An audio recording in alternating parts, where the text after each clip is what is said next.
कभी इस सफ़र की तैयारी करते हुए ऐसा लगा है कि बस सफ़र पर नहीं बल्कि किसी जंग पर जाने की तैयारी हो रही है?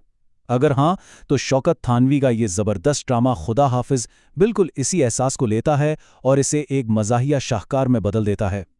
सफ़र का नाम आते ही अक्सर लोगों पर एक अजीब सी बेचैनी तारी हो जाती है, एक ऐसी अफरा तफरी जिसकी कोई वजह समझ नहीं आती। ये ड्रामा दरअसल उसी घबराहट की कहानी है।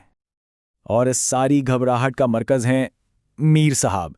जी हाँ, ड्रामे के हीरो, जिनके लिए एक आम सा सफ़र भी ऐसी ख़तरनाक मुहिम बन जाता है जैसे हर कदम पर कोई ख़तरा हो। तो आइए देखते हैं कि ये सारा हंगामा शुरू कैसे होता है, कैसे एक बहुत ही मामूली सा सफ़र एक नाकाबिले यकीन मुसीबत में बदल जाता है। देखिए, कहानी का कमाल उसकी सादगी में है। मुसन्निफ ने सिर्फ चंद घंटों का वक्त लिया है ये दिखाने के लिए कि कैसे छोटी छोटी बातें एक बड़े तूफान की वजह बन सकती हैं।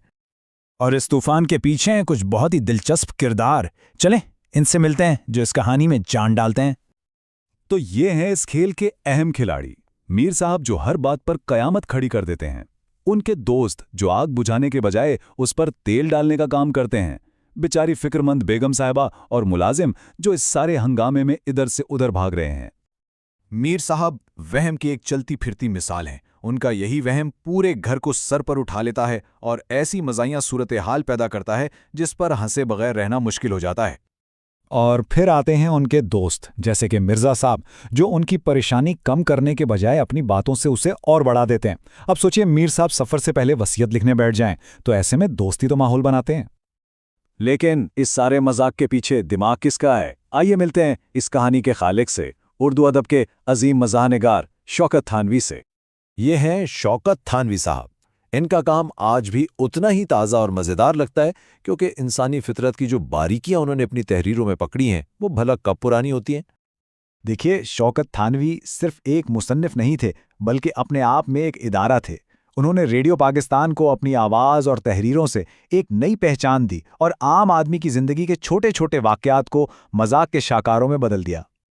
तो आखिर शौकत थानवी ने इस ड्रामे में मज़ा पैदा करने के लिए कौन से तरीके इस्तेमाल किए? आइए ज़रा इसकी गहराई में उतरते हैं। ये मुवाजना ही तो इस ड्रामे की जान है।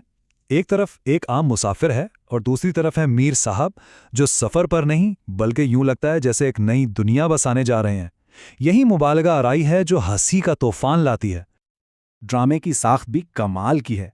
ये एक छोटे से फैसले से शुरू होता है और फिर हर नए किरदार की आमद और हर नए वहम के साथ ये अफरा तफरी बढ़ती ही चली जाती है, बिल्कुल आखिर तक। और ये मुकालमा ये तो बेतुकेपन की इंतहा है। मुलाजिम तंजन सिलबट्टे का जिक्र करता है और मीर साहब अपनी परेशानी में उसे भी एक ज़रूरी चीज़ समझ बैठते हैं। लेकिन सवाल यह है कि आज इतने सालों बाद भी ये ड्रामा इतना मकबूल क्यों है? इसकी कामयाबी का राज क्या है? इस ड्रामे का असल कमाल ये है कि ये हमें हमारा ही अक्स दिखाता है। हम सबके अंदर कहीं ना कहीं एक मीर साहब छुपा हुआ है जो राई का पहाड़ बनाने का माहिर है।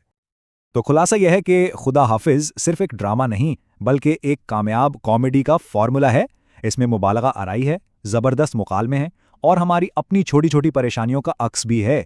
यही चीज़ें हैं जो इसे आज भी जिंदा रखे हुए हैं। तो अगली बार जब सफ़र की तैयारी करें तो एक लम्हे के लिए सोचिएगा ज़रूर कि कहीं आपके अंदर का मीर साहब भी तो जाग नहीं गया।